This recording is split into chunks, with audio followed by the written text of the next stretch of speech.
ইল্লাল্লাহ ইল্লাল্লাহ ইল্লাল্লাহ ইল্লাল্লাহ ইল্লাল্লাহ ইল্লাল্লাহ ইল্লাল্লাহ ইল্লাল্লাহ ইল্লাল্লাহ চাচা। ইল্লাল্লাহ ইল্লাল্লাহ চাচা। ইল্লাল্লাহ ইল্লাল্লাহ। চাচা।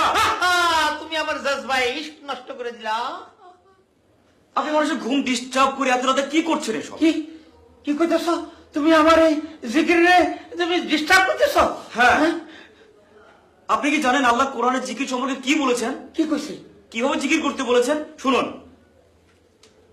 আল্লাহ তাআলা সূরা মুলকের মধ্যে বলেছেন, ইন্নাল্লাযীনা ইয়াখশাউনা রাব্বাহুম বিল গায়বি লাহুম মাগফিরাতুন ওয়া আজরুন কাবীর ওয়া আসিররু কাওলাকুম আও ইজহারু বিহি ইন্নাহু আলীমুম বিযাতিস সুদূর আলা ইয়ালামু মান খালাক ওয়া হুয়াল লাতীফুল খাবীর।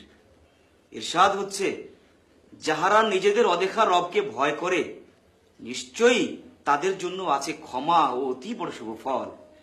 তোমরা চুপি চাপে কথা বলো কিংবা উচ্চ স্বরে, উভয় অবস্থাই আল্লাহর জন্য সমান।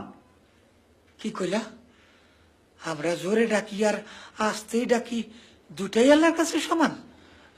তিনি তো মনের গোপন অবস্থা পর্যন্ত জানেন। তিনি কি জানিবেন না যিনি সৃষ্টি করিয়াছেন? অথচ তিনি অতি সূক্ষ্মদর্শী ও সুবিজ্ঞ। আর আপনি জোরে জোরে মানুষের ডিস্টার্ব করে জিকির করছেন। বাবারে, আমি একটা কথা কই, আমি তো কোরআন পড়তে জানি না। আমার পীর সাহেব যা কয় আমি তাই মানার চেষ্টা করি। মুহূর্তে তৈব।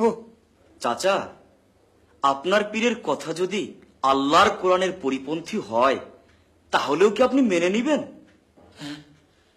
তাই তো, তাহলে তো আগে কোরআন জানা দরকার।